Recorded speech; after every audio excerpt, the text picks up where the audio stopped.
Yes. Oh, yes. Yes. Well, I like to look at the phone to make sure people see us. So, hi, everyone. We are live. I'm going to check my phone to make sure everything is working. Oh, and hi. Sorry. Lisa left for a minute. I had to pop out for a second. But everybody. My name is Ann Butler, and yep, I always get it wrong. This is my business partner, Lisa Rojas, and we are Bella Crafts Publishing. And today we are delighted to have our friend designer Sandy McTier with us. Thank you. She is wonderful. Thank you. She is an artist and a painter, and she is a busy girl. So we're going to, people are here. So if somebody wants to put a comment in, so I can make sure the comments are working too, I'll put something. But I'll do it. You go ahead. I'll do it. So Sandy, tell us a little bit about your background of how you first got started. I mean, were you always crafty? Were you always doing things? Yes, I'm one of those that always thought I could create something out of nothing. You know, like take trash, make it into treasure, or paint something. I wasn't always that great at it. But I had a fantastic art teacher in the 6th grade that she taught us how to do murals and stuff on sheets, and we'd put them up on the walls, and we'd have to like freehand these murals, and something just kind of clicked and sparked in me, and I thought, I really like this. You know, I think I can be creative. I think I can do, paint and all these other things. My mom growing up, my mom did ceramics, and we always had the prettiest little tchotchkes around the house for all the holidays. So I dabbled in ceramics and making my own ceramic pieces and copying like china patterns onto different ceramic pieces that are unusual, maybe dishes, pitchers, things like that. And then my husband was military. My dad was military too, so moved around. And, when you move to those different places, it was my way of meeting people and doing something creative. I attended the craft fairs, craft shows, bazaars, things like that. And ended up when we lived in Iceland, I sold things at the USO and gift shops. And then when we lived in England, I sold things at gift shops and then also at the bazaars and all over. And so, just not, not trained, didn't go to art school. Didn't even take art in college. I did marketing in college, which you kind of have to have especially these days, because it's not just about painting and crafting and doing all the fun stuff. There's so much more that goes into the business now with social media and all that other fun stuff. So so that's kind of how I got started. I just, that teacher that kind of lit something in me that I thought, I love doing something. This is my outlet, my creative outlet and stress reliever or whatever. And then again, a great way to meet people when we moved from country to country or state to state. So.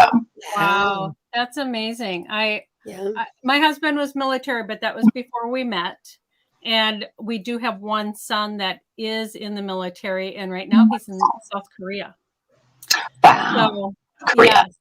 I know about all the moving around. So it's nice to be able to have that outlet, because I agree. When you're creative and when you make things, it's easier to meet people. It is. They want to know what you're doing, and it's an easy way to get together, right? Yeah. So I totally agree with that. So what? I know you paint a lot. Is that beautiful your work only medium, or is that your preferred medium? It's my preferred medium, but I've pretty much done it all. Like I said, I had a kiln and over 500 ceramic molds and did that for the longest time. I've done Sculpey clay and was a regional trainer under this program I did with Sculpey Company, and scrapbooking, was in scrapbooking for many, many years, did cards, all the embossing stuff, all those fun things that you can get into. But painting is probably my favorite. Love colored pencils, love oils, but right now I primarily work in acrylics because that's pretty much what the conventions and chapters and stuff that I travel teach to usually want the acrylics. So that's pretty much what I do right now. Yes, that's true. They do. Yeah. Yeah. So things have changed. Over the years. Yes. I want to say hi to everybody who's watching. If you have any questions for Sandy, please put them in the comments. Yep. And we will definitely ask her. We're going to keep an eye on those comments. Yeah. Jackie is here from England. Hi, Jimmy and Sylvia, Georgie. Hi, guys. So we're happy to have everybody here. What took you from like that hobbyist where you were just trying to get to know people to having a career? Because you are a designer. I mean, you have designed your own lines and you work with a lot of manufacturers. So what was that turning point or the point that made you think to switch? Yeah. So when we moved back from England, the second time we were stationed in England, we moved to Georgia. And I had seen, when we lived in Nebraska, I had seen Donna Dewberry on QVC. And I was already painting and creating, and I had sold things at, like I said, gift shops and USOs, all those. And I thought, oh, she makes that look so easy and so quick, and what I'm doing is taking forever. So let me just kind of play around with that. So then we moved to England, moved back to the States, and my husband goes, oh, there's like a certification thing in Florida. Do you want to go to that? And I was like, okay. I had never taken a class before, never taken a painting class before. I was like, sure, I'll go do that. So I went down, got certified, did that, got certified and everything. Ended up working with Donna Dewberry from 2008 to 2011. Wrote education manuals and programs. Was fortunate enough to drive down to her house and spend 3 days a week every month for 3 years, creating and designing and doing, and also meeting people. She was great to introduce me to people, and I attended my first painting convention after that, which was so odd. I got all the magazines, but I never looked like the little ads that are in the back. People, look at the ads in the back. Or the magazines, because they tell you about these great events that are going on, and I just kind of glossed over them, and looked at the projects. And so I was missing out on all these great opportunities and these great shows. So when I left working with Donna, my kids were high school age. I wanted a little bit more time. They were about to graduate and go to college. I just wanted a little bit more time with my kids. I have 3 boys, 24, 25, and 26 years old. No, 25, 26, and 27 years old. Yes. Yes, 15 months to the day. I was very unorganized when I got married, and let me just say, God has a way of organizing you, because my boys, like I said, 25, 26, 27, my oldest was born on a Monday, my middle was born on a Wednesday, my youngest was born on a Friday, so anyway, but when I left, again, wanting to have more time with my kids before they left to go off to college, I decided that I was going to start Sandy McTier Designs, and that was in 2011. So I was already designing things and painting a lot, and so I just kind of started slow, but my thing was I really wanted to build relationships. It was all about relationships with people in the industry. I'm not a product jumper. If I promote a product, it's because I absolutely love that product. Yep. And so, building those relationships, I have a fantastic relationship with many manufacturers. And my 2 favorites, of course, are DecoArt and Dynasty Brush. But I also have a great working relationship with Stampenda Stamps. And so, I think when you start and come into it, that it's going to be all about the relationship that you have with those companies, then you feel like you're part of a family instead of just working, because I don't want this to be a job. It is a job. I've taken it from a hobby to a job, but at the same time, I'm so fortunate and so blessed that those relationships have flourished and have kind of gotten me to where I am right now. Well, that's awesome. Well, and that's so true, because building those relationships sets the foundation of who you are as an artist. Yeah. And So important. other people in the industry know that. I Yep. mean, they know if you just jump around and, you know, you use this paint and then you use that paint and then you know, I mean, it's true. I mean, if you find something you like, build that relationship with that company and work with Yep. them. Right. You know, Well, and I think it's also an integrity thing too, that the people that know me, that watch me, whether on, you know, my Facebook lives or YouTube lives or at a show demoing, whatever, they know that it's genuine what I'm saying. You know, again, I'm not going to promote something or share something that I don't use or that I don't like.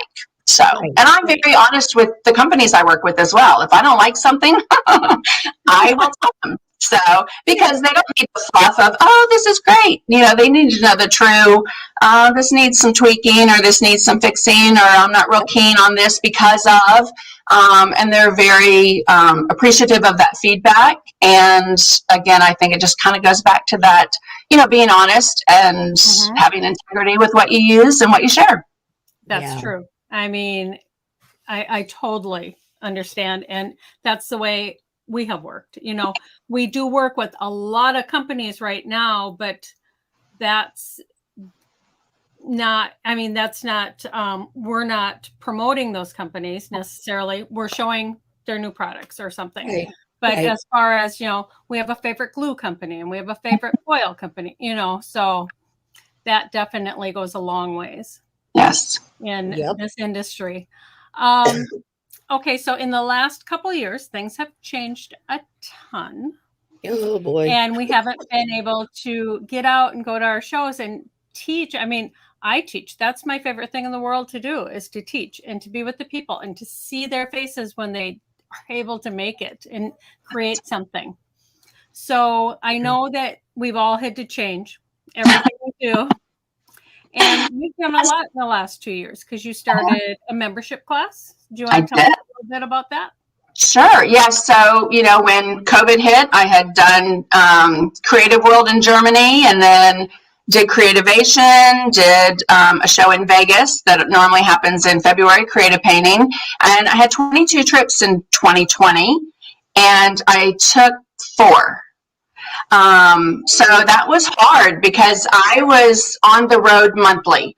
And so it was that pivot that all of us have had to do. And all of you viewers right now watching, you probably know when you watch these Facebook Lives or YouTube Lives, or there's interruptions because there's so many people on right now doing it.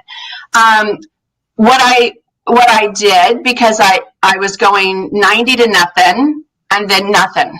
Right. And so I took 2 months really to kind of reevaluate what I needed to do, how I needed to pivot my business, because like you, I love to travel. I love to teach. That's probably my biggest passion, is teaching people how to paint and create. And so it was hard not to be, you can read a room. It's hard to read Zoom, Yes. right? You know, because there are little pictures up along the top. So it's hard to read the, you know, I can see if someone's struggling if I'm in the room with them. Right. Or if they're not quite getting it, I can go help. Or just to walk around and commune and talk and share with the people. That's what I miss the most. And so that connecting with people on a more intimate basis, I was not finding that with Zoom early on either. And so I thought, I had seen Stu McLaren and, you know, a couple things on membership groups, and I thought, you know what, I'm going to look into this. And so I started the Adventures of Art and Art Journaling. It's a paid membership group, and we meet 3 to 4 times a month. Brand new designs, techniques. I get to share a little bit more personally with this group in a private Facebook group setting than I do like on my lives and things like that, because, you know, there's just so much limited time that you have to do those. And I really just wanted those people to connect as well from all over. I have members from Norway and Australia and India and England and Spain and all over Canada, all over the US. And where can we all from that many from that many places meet together other than on the computer? And it's such a blessing that we've had that to be able to pivot to after everything in 2020. So Yeah. But love my membership group. Fantastic, supportive group of ladies that encourage each other, and really that was the kind of the community, family, tribe, whatever you want to call it, that I wanted to create, was a place that they felt like they could share their art, not be criticized, regardless of what level they're at. And I have people that haven't painted in 30 years. I have a member that's phenomenal at 99 years of age that just cranks out the most amazing work. Norma Jean is just amazing. And let me just tell you, every time she posts something, I'm like, I hope I'm painting like that at 99, Right. Yes. So, and I've seen the friendships blossom and flourish in the group with communication and comments and things like that. And it's just so cool to see. Just absolutely am blessed. They always say I bless them. They bless me more than they'll ever know. It's so true. It is. I mean, Yep. and I love being able to watch somebody who maybe was struggling at first, and then after a while they're ahead of the class and they're doing everything, and it's awesome. That's my favorite thing about teaching, watching how people grow, especially when you have some of the same people Right. in classes throughout. Right. And a lot of times, in the decorative painting industry, there are certain ways that people are taught to do things. And I'm about breaking rules. I like to try different things. I like to see if something will work. And usually my place to do that is in the art journal. So I can play with product. I can see how they say it works. And then I can see how I would play with it and see if it works a different way. And so we pretty much primarily create in our art journal so that you don't have to go out and get 5,000 surfaces, because if you ruin a $12 surface, you're just like, no, I got to sand it all down. Yeah, I know. But what I learned many years ago, I did a seminar. I took a seminar. First off, I did it for a selfish reason because it was in Memphis where my sister and her family live. So I thought, I could, do this painting seminar workshop and also visit my family. So I did that, and it really taught me to loosen up in my painting. I was like, I had that death grip on my brush, and everything had to be a certain way, and because that's the way I learned it. And it was just so freeing for me to be able to go, just, kind of just painting. If it looks bad, guess what? Gesso will fix anything. It will. It and so that's definitely why will. There are no mistakes. there really aren't. And I try to stress that to my membership group, especially, that giving yourself that time to play with something different, to maybe break a couple of rules that you've been taught that it has to be done this way. It really does, in the end, enhance and make them such better crafters, painters, artists. So I always tell them, if you're in a rut, get out your journal and gesso a page. It's the start. It's that initial, okay, I got something done. Mm-hmm. And then maybe just pick a color and then go with the color and see where that leads. And just that play time, which I don't think a lot of times, especially y'all can relate in business when you've got so many deadlines and so many things that need to be done, that we don't give ourselves the time to play with products and ideas. And it really, even if the thing turned out horrendously, you gave yourself that time just to play and create, so that next time you go, oh, I'll do that a little bit differently, or that didn't work out so great last time, let me try something else. But that playtime really does lend itself to being more creative. That's one of the things that I have to say about going professional, taking my business professional, is that I miss that. I miss my time where I could just sit down and just, do whatever and just have a great time. Yeah. I miss that part. Yes. With things that, when you're trying to switch from becoming a hobbyist to, a professional, there are things that you have to give up in order to push your business forward. And it's not always fun, but, you have to decide which way you want to go. And then just go for it. Right. Yeah, it was one thing that I definitely saw and found, that I was missing that downtime, playtime.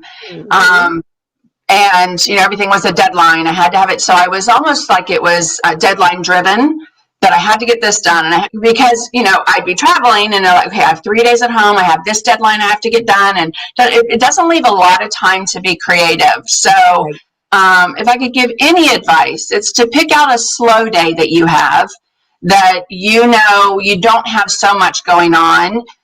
It's kind of like working in workout time, which isn't my favorite thing to do. But that is so integral to our being creative, that step of play, that I try weekly to put that somewhere in my week, that I can grab my journal, play around with something, even if it's just slapping color on the page. And then I'll come back to it, when it talks to me and tells me what it wants on it. But it's the one thing that I've struggled with too, being just a hobbyist and taking it into my business. So yeah, that's a great tip. Yeah. Because a lot of people don't know that when they get started in the professional part. Right. Yeah. Well, it becomes a lot of a job. Exactly. Way back when Lisa and I started. So this would be in the 90s. You did a project and you sent it in. You didn't even take the picture. You sent a hard copy of the instructions in. You were done. You got paid. You got paid from the magazine. You got paid from, endorsements from the companies whose products you used. And you could get anywhere from $400 to $1,200 for one project. Right. And that all changed real quick. Not real quick. We got in at the tail end, but and now you have to be able to do a project, write instructions, take pictures, share it on social media, share it. I mean, it's like everything, Right. And professional pictures at that, right? I mean, my gosh, yes. Oh yeah, you can't have yucky pictures. Right. No, that took a long time, and you'd be sitting there forever taking photos and Oh my gosh, I remember when I first started, when we first started the magazine, and I had the worst time taking pictures. I could not take a good picture to save my life. But it was just, Anne's going, yeah, it really was bad. But that's another thing of just, keep doing it and keep doing it and keep doing it, and then learn new things as you go. And I'm pretty good at taking pictures now. Yeah. Not like I used to. Bad. And that's a process. Yeah, and that's a good tip too for those that craft or paint or make cards or whatever, is snap a picture, even if it's with your phone, and put it on your computer and look at it big, because you see things that you don't see when you're just looking at it. Oh, that is so true. So even with my paintings, if I think I'm done, I'll snap a picture of it, put it on my computer, and just kind of look at it from afar and go, "Ooh, I kind of see that needs to be tweaked, or that needs to be tweaked." I did a card recently, and the title was just slightly crooked, and to the naked eye, it didn't look like it. But when I put it on my computer, I'm like, "Oh my gosh, that label's like, Well, that's called high definition, right? Yes. All but those little things. Yeah, where everything shows up. Yeah, it's a great tool, even if you're just a hobbyist, and you want to get better at like placement or design, just put it up on your printer, your computer, and look at the screen and see what you see that maybe needs to be tweaked or redone. Great idea. Well, and so many people that are just hobbyists, they're all sharing their stuff. Right. Yes, they do want to take better pictures because they share them on Instagram, and those pictures have to be pretty to be shared. And, so yeah, there's lots of good tips with photography. It's never ending. But you can learn, let me tell you. Yes. So we're now photographers and shippers and manufacturers and social media queens. Yes. Oh my gosh. Yeah, it is all the process, but we love it or we wouldn't do it.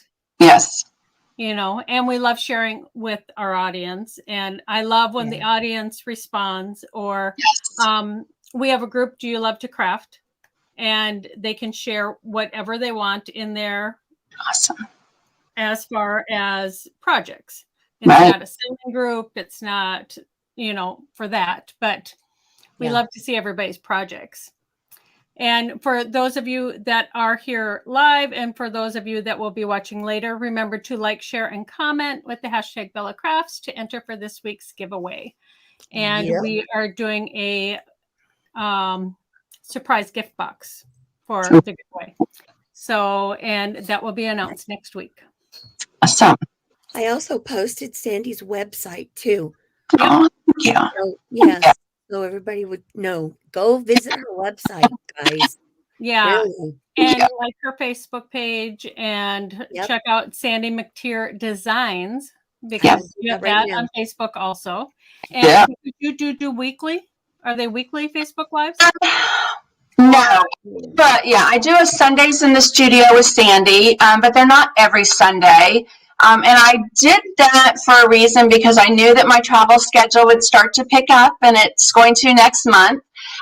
So I didn't want to start every single Sunday and then have to back off. So I just do 2-3 Sundays maybe every month, and just show something that I'm painting. Sometimes it's a tutorial on an actual project. Like this Sunday, I just finished this yesterday, but I'm doing beautiful wild iris, and I have a series. So I've done a daffodil, a tulip, and again the wild iris on Sunday. And I have an instructional packet that I sell on my website, but then I show them how I painted it, basically. Because reading instructions and seeing how somebody moves their brush or puts the color on, to me, is like night and day.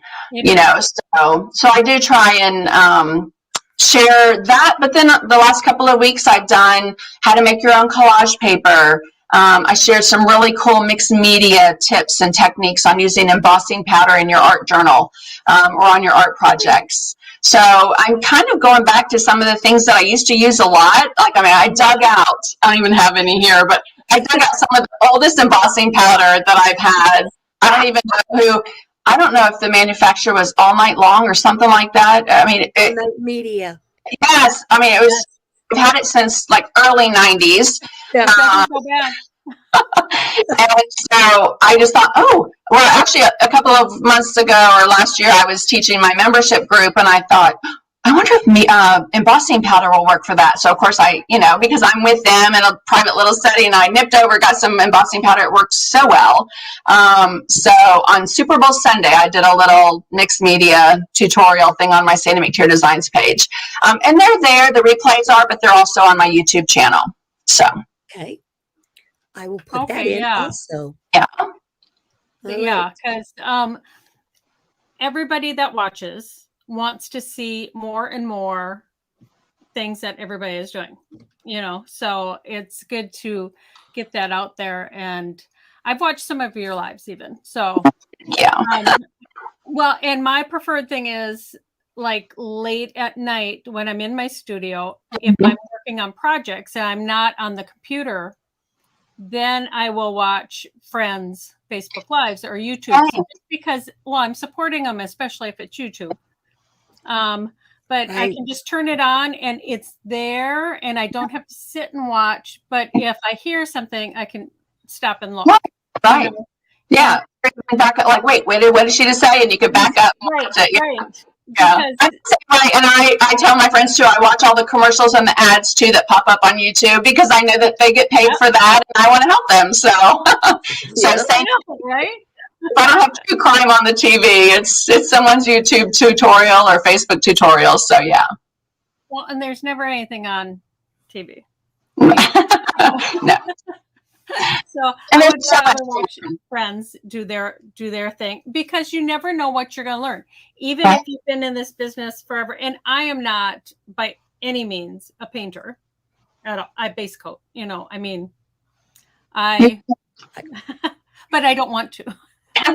Well, and that's fine. Yep. Yeah, because Priscilla Hauser kept telling me, I can teach you, Anne. And I said, I know. If I wanted to learn, you could teach me. Yeah. Yeah, but she's amazing. She is amazing, and I love her. But it's just, my dad was a painter, and I know I can paint. It takes more time. I'm more quick and easy. Right. that I I've like to always do wanted things to that learn. look like they took a long time, but they didn't. Right. But I love to watch everybody else because I can learn something even for what I do Right. from what they've done. Right.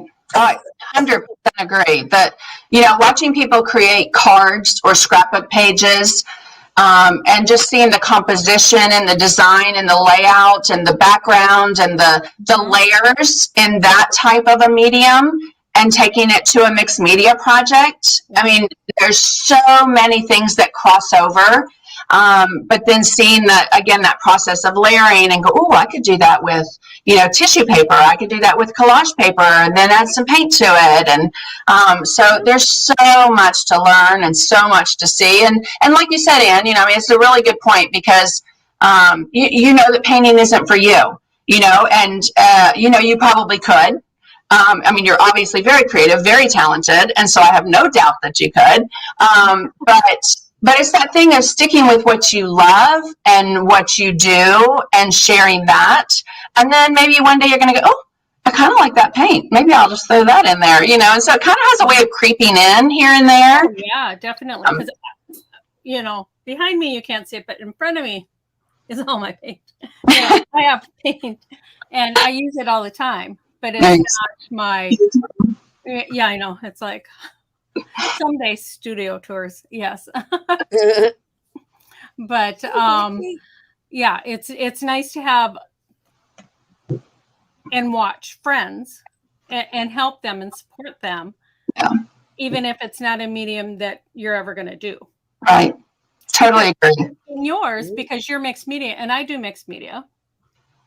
You use stencils and you use stamps and so everything crosses over. Right. Yeah, because I saw the tulip you just held up. I did see part of that video and you did a stencil around the outside and that's a beautiful way.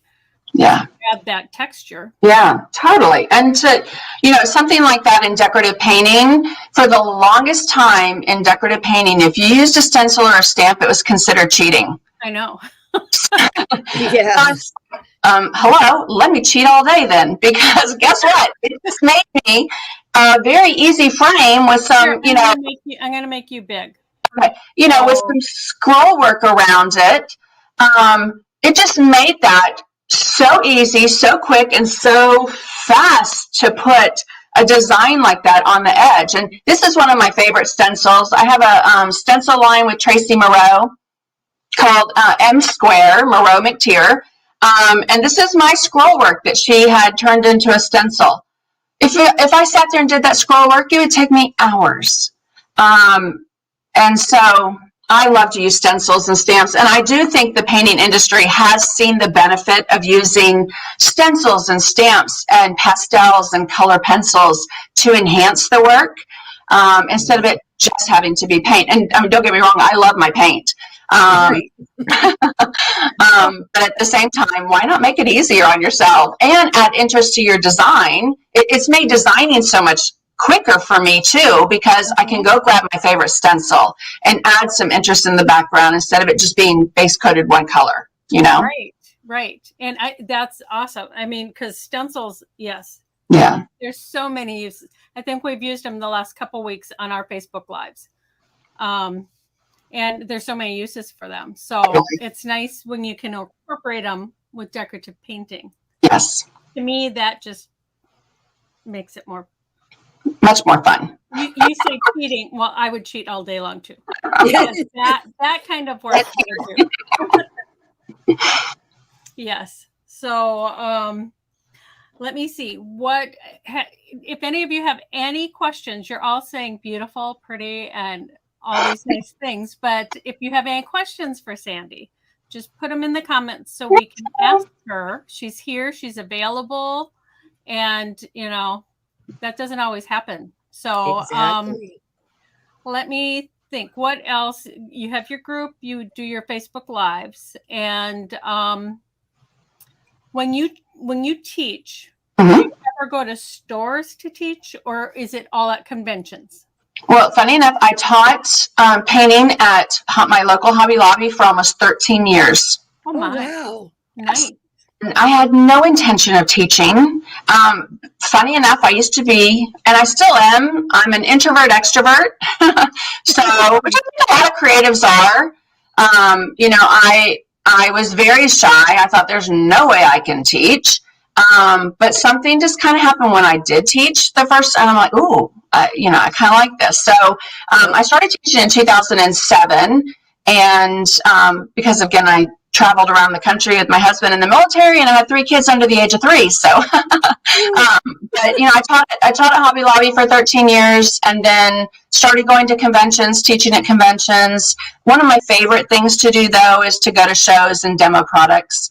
So I'm very fortunate and blessed to be able to do that, oftentimes with Dynasty, FM Brush Company, and then also Deco Art. So, and going to distributor shows and then also consumer shows, so totally different, but so amazing in their own right.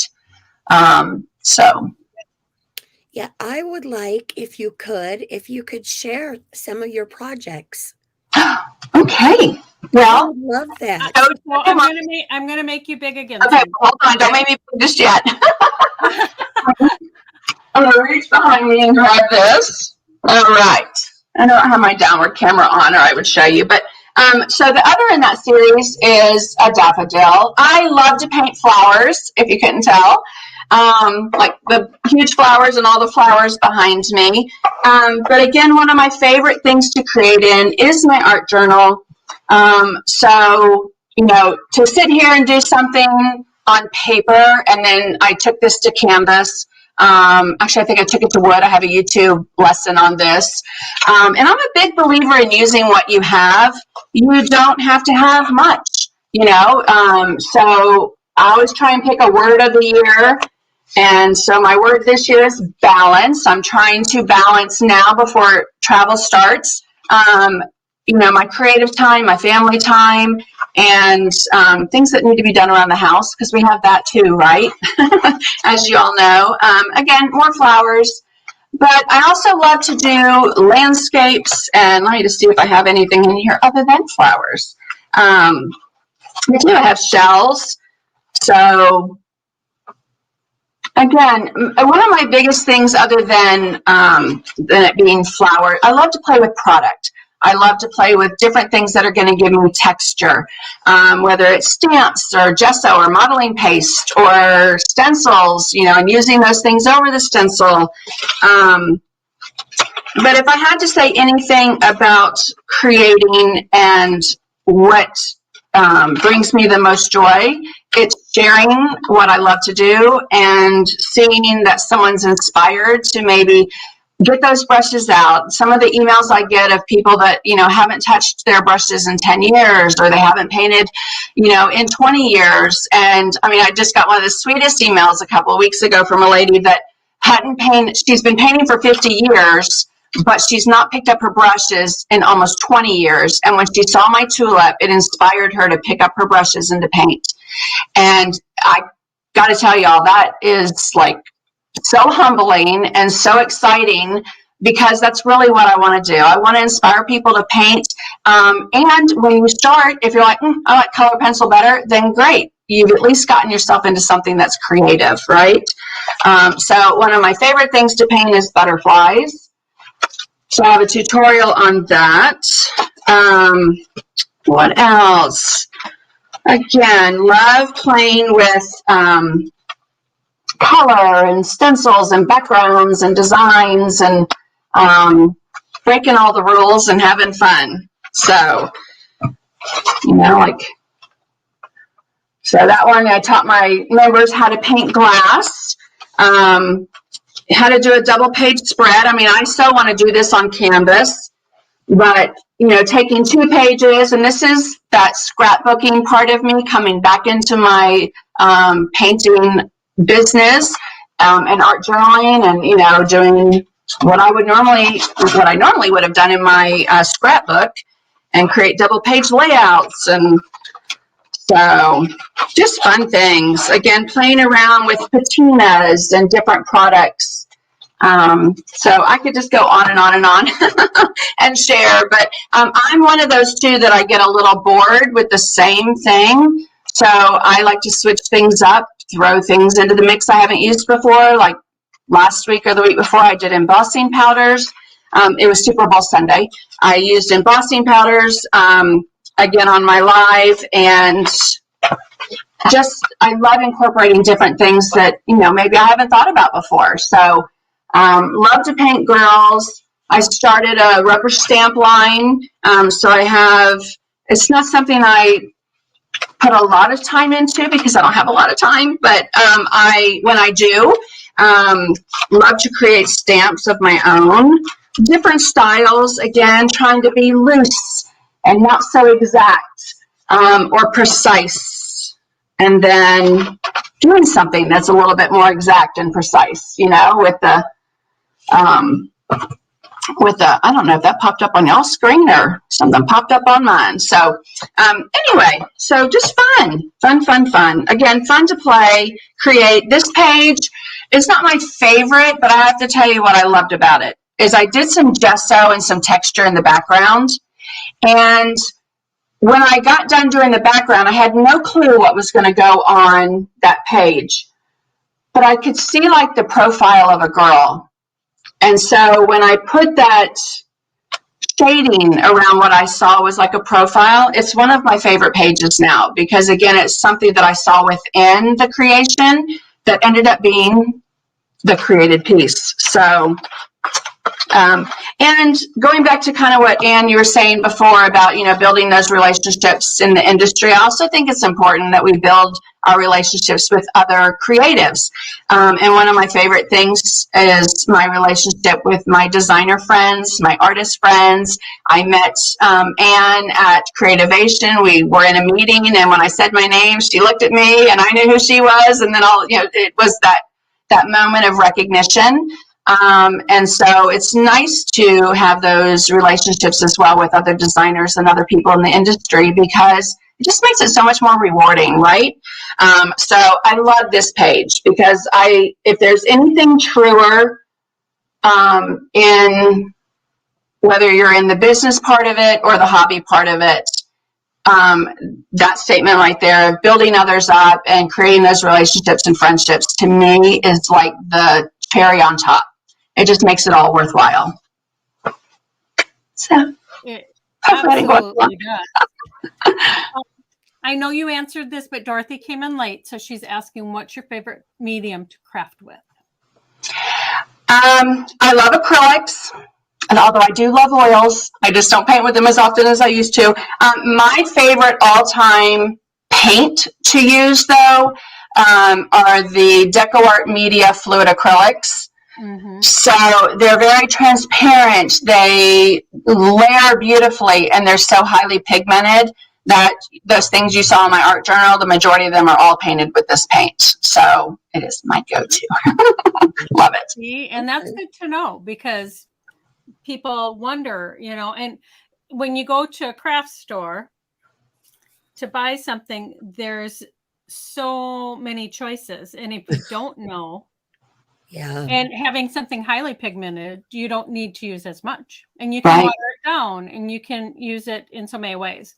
But I loved what you said about just playing, getting out the gesso and the paint and just getting started because that's what I love to do. And I have soon to be 16 grandchildren. Wow.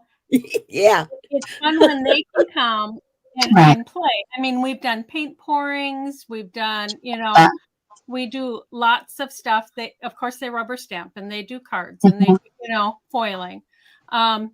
So it's good sometimes, like I'll cover this whole table and put something down under the table and let them just play, especially like with the paint pouring. Because all of my kids, I have 5 kids, they all learned, even the boys, how to sew. Wow. It was a rule. You're going to make something, they made boxers or they made pants or they made pillows, but I think it's important to train them young. Yes. And that's what's so much fun about everything you do, because you do just play sometimes. And I love your art journal book. I have an art journal book that I do a lot of stamping in and that kind of stuff. or drawing, new designs. But painting, yes, that would be on that list. Someday, throw that in. Yeah, I really want to learn. I have wanted to learn my whole life. Yeah, well, I'm a firm believer. I'll go back to Priscilla Hauser being on the Carol Duvall show. I mean, Yes. I tell my friends this all the time, the fact that Priscilla Hauser texts me or that I know her personally, it's like, oh my gosh, she's so amazing. But when I would watch her, I'm just like, she's just saying that, but I'm a firm believer now, having taught for, however many years I've been teaching.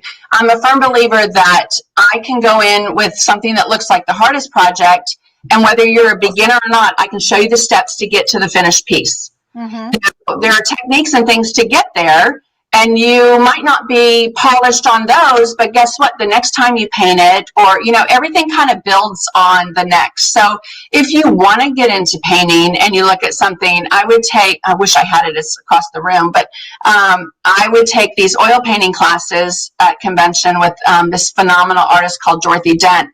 And I would look at her pieces and I'm like, we're going to paint that in 6 hours. And how are we going to paint that in 6 hours? And how am I going to paint that willow tree? It just looks amazing. Well, we started out and the whole background of the willow tree was black. And I'm thinking, oh, where the heck is this going to go? How are we going to get this gorgeous willow tree that has got beautiful greens and yellow greens and stuff on it? But it's all the process and knowing and learning the process. And so that whole drive home from the convention that I took that class at, I'm looking at the trees, which is gorgeous, from Ohio down to Georgia on 75. But I'm looking, I'm like, oh my gosh, look at all the black in the trees. You see the dark, and then the light happens, So I'm a firm believer that anybody can learn any skill, any hobby. It's just about deciding that that's what you want to do, and then knowing where to look for it. Like, they could come to y'all's group and in the little search thing put, art journals, and this video probably will pop up, or how to do something that you guys have shared, and that will pop up, right? So there's so many resources for people to go to learn and watch and really watch. And I know it's different on video, like we talked about being in person. I would much rather hold somebody's hand and show them how the brush is moving, or I have them lay their hand on top of mine so they could feel the pressure and feel the movement. But if I could give any advice, it's just to go for it, just to try it. At the end of the day, especially if you're working in an art journal, it's paper and it can be gessoed over. Right. And if it's a card that you make and you don't really care for that card, guess what? Scrap it and cut it up and use pieces and parts of it on your next creation. It's just got to get started. So if you're having a hard time getting started, decide that you're going to start tomorrow and what it is that you're going to do. And if you're a card maker, get out your cards and your scraps, your stamps, your stencils. If you're a painter, do the same thing or get out some paints and just go for it. Yeah. So that's very true. Yep. That's very true. Start somewhere. Debbie Bennett has a question for you. Okay. Sandy. It's on your screen. Okay. What is something new you want to learn or use? Well, Debbie, thank you. That's such a great question. And I've been playing around with a couple of things. I'm not ready to share them. But I've been playing around with some alcohol inks. So those have always intrigued me. And so on top of that, I bought some Tombow markers because I want to learn how to use those a little bit better. And then also watercolor. So watercolor is a medium that eludes me, which is kind of strange because I paint in layers. Watercolor is all about painting in layers. Right. It's just my method of painting in layers is different than the watercolor way. So it's learning those techniques and tricks and ways to do things. So probably number one, I would say alcohol inks and then probably watercolor. Oh. So great question, Debbie. Thank you. Good. Yeah. Yeah. But wow. It's true what you say. Anybody can learn anything. Yeah. If they have the desire. I think the desire is the biggest part of it. Right.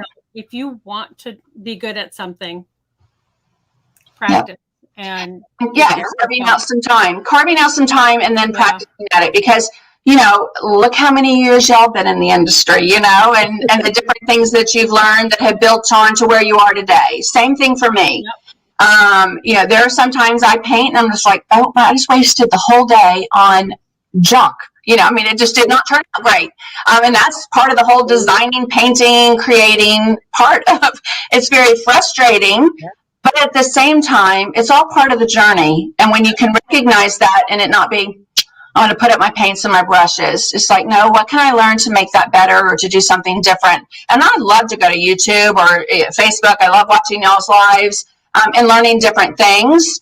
And again, kind of keeping that in the back of my mind and, I'll try that, and incorporate it into something. So don't go down the rabbit hole either of looking at it so much that you're watching everybody else create and you're not creating yourself. Right. Yeah, I mean, that's why in the background, listening to it, and you can look up when you need to, but just I've getting learned your stuff out. And you don't have to have, like, as you can see, Sandy and Lisa and I all have these craft rooms, but that's our job. Right. You just need a space. And a shoebox.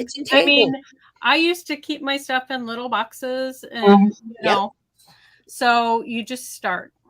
One of the things that I have learned through the years about that particular subject is to let go of the perfectionism that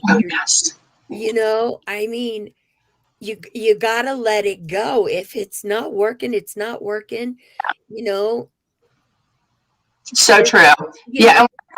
And wherever you create, whether it's your dining room table, I have 2 studio spaces, but for the longest time, I took everything out to the kitchen counter. The ceiling in my kitchen is so tall. I just felt like I had space. I could do laundry. I could listen to the TV if the kids, were home doing homework. So it was kind of the main hub, the center of my house.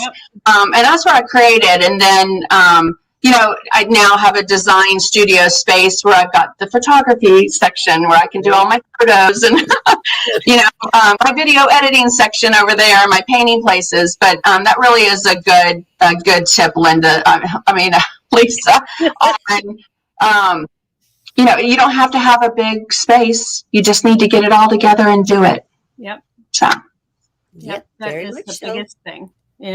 Just getting started. And just don't make it all about every single detail has to be perfect. Yeah. Check your perfection at the door. There you go.